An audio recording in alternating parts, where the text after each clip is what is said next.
हमेशा प्रोग्राम समाप्त करते हुए कुछ ना कुछ दिल में आ ही जाता है और मुझे बहुत खुशी होती है वो कहते हुए कि आज भी शाम को मैं सेवादारों से बात कर रहे थे। हम कुछ प्रेमी 2-3 सेवादार आए हुए तो उनसे बात कर रहे थे कि हम जितने भी प्रेमी को बाबा जी ने अपने साथ रहने का मौका दिया, हम चाह के भी उनमें कमी नहीं ढूंढ सकते। जो सबसे बड़ी बात है, किसी इंसान के साथ आप रहो, उसमें हजारों कमियां आप थोड़े दिनों में निकाल लोगे, लेकिन कोई दुनियावी तौर पे वड्याई की बात नहीं कर रहा। एक्चुअल में जो सच चीज है वो ये है कि हम चाह के भी बाबा जी में कोई कमी नहीं निकाल सकते। दुनियावी तौर पे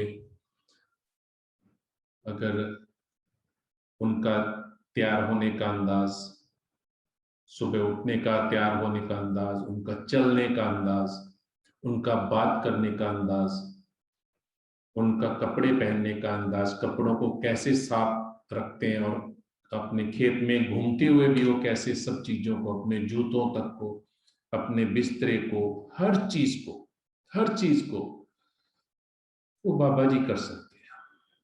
हम दुनियावी इंसान नहीं कर सकते। हमने अक्सर घरों में देखा कि हम जूते उतारते हैं, जूते कहीं पड़े होते हैं, कपड़े ऑलमोस्ट हम जब भी उतारते हैं, कुछ ही प्रेमी होंगे जो सीधे कपड़े उतारते, वरना उल्टे उतार के फेंक देते हैं। लेकिन मैंने बाबा जी को कभी नहीं देखा। हम टूर पे जाया करते थे, जो बाबा जी का सूटकेस हुआ करता था, बाबा जी खुद पैक किया करते थे। और आप जब वापस आप टूर से आते थे तो आप आइडेंटिफाई नहीं कर सकते कि ये कपड़े पहने हुए हैं या ये धुले हुए हैं या बिना धुले हुए। वो चीजें इंसान नहीं कर सकता। बाबा जी कैसे खाना खाते थे, मैंने वैसा किसी इंसान को इतने प्यार से, इतने मतलब तरीके से खाना खाते हुए किसी को नहीं देखा। बाबा जी की कोई भी चीज आप लो, बाबा जी जैसे प्रेमियों से आज भी सुबह भी हमने देखा बाबा सावन सिंह कैसे कहीं भी नीचे बैठ जाते थे और किस अंदाज से मस्त होके बाबा जी बातें किया करते थे। मेरे लिए वो सेम है।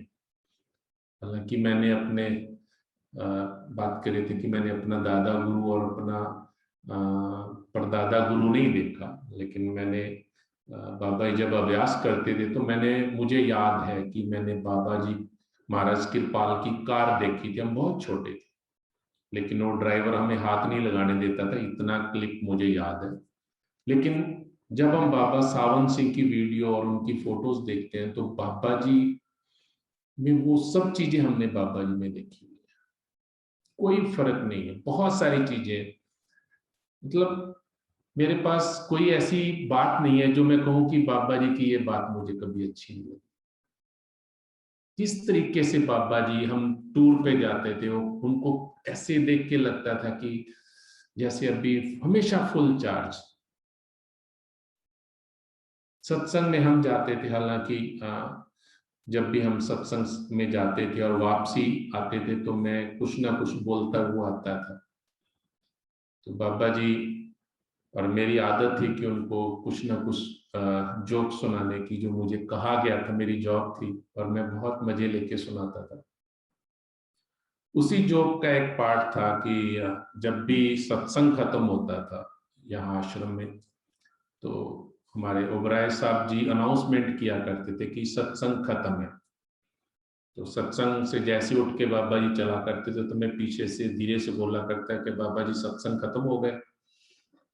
उनका अंदाज था कहने का कि जैसे हम कहते हैं कि आज का सत्संग समाप्त है, तो हमेशा वो बोला करते थे कि सत्संग खत्म है। तो मैं हमेशा उठ के ही बाबा जी को हमेशा पूछा करता था कि बाबा जी सत्संग खत्म हो गए।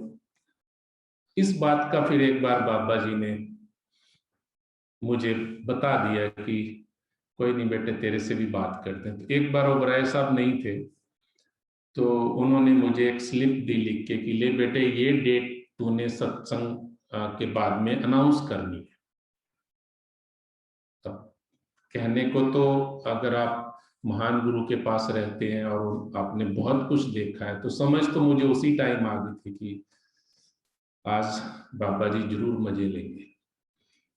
तो मैंने बहुत प्रैक्टिस की, हालांकि वो 2 ही लफ्ज होते हैं, अगला सत्संग इतनी तारीख का है, यही बोलना था।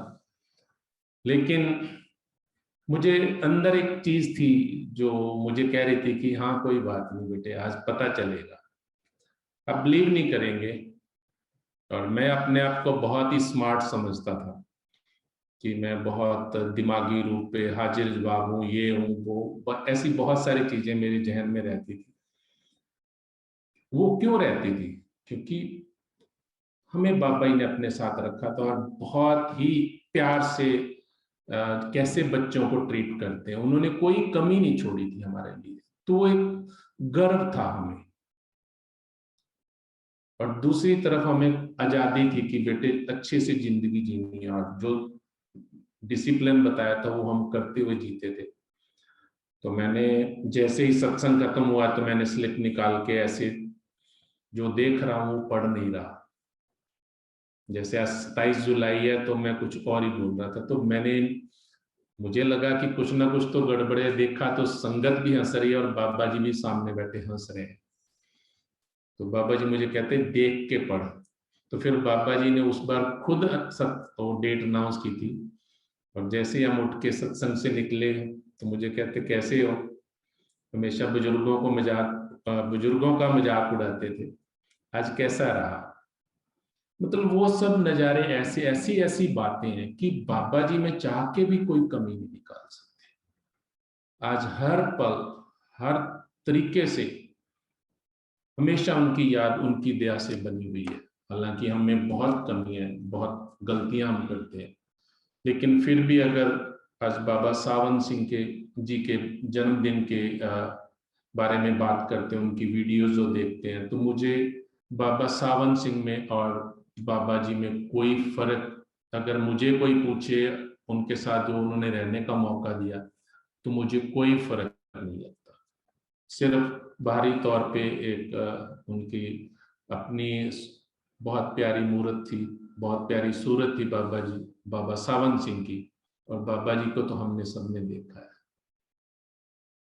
तो मैं बहुत खुश हूँ। हालांकि बहुत दुखदाई वक्त होता है जब आपका गुरु आपको दुनियावी तौर पे दे रूप में चोला छोड़ के चले जाता है, तो बाद में वो जिंदगी जो बाबा जी हमेशा सत्संगों में कहते हैं, वो जीना बहुत मुश्किल होता है। लेकिन खुशी इस बात की है कि फिर भी उन्होंने हमें अपनी याद का मौका दिया, अपने चरणों से लगाए रखा, अपने संगत के साथ बैठने का मौका दिया। इतना प्यार, इतना हम इस लायक नहीं है, लेकिन बहुत दया की है बाबा जी ने, बहुत प्यार दिया है बाबा जी ने। बस यही फरियाद है बाबा जी, एक ही है कि अब जल्दी, मैं आज जो शब्द गाए हैं मैंने, शायद बेंगलोर का था ये, तो मैं हंस रहा था पीछे कि मैंने भी ऐसे ही गाए हुए। लेकिन आज अगर एक बार बाबा जी मुझे मौका दें दोबारा से दे रूप में सामने बैठ के गाने का, तो शायद मैं बहुत अच्छे गाऊं। हालांकि गवाएंगे तो बाबा जी, लेकिन दिल की फरियाद है कि एक बार अगर आप सामने दोबारा से वो जिंदगी जीने का मौका दें, तो जिंदगी के मायने बदल जाएंगे। शायद हम सब की ये फरियाद है कि बाबा जी आप दया करो। यही फरियाद है कि बाबा जी जो भी है आपकी मौज में रहे, आपकी दया में रहे, और सब आपको याद करते हुए। आप सबको फिर से हमारे महान गुरु बाबा सावन सिंह जी के जन्मदिन की बहुत बहुत बधाइयां। इसी के साथ आज का ये कार्यक्रम समाप्त है। धन्य जय, गुड नाइट।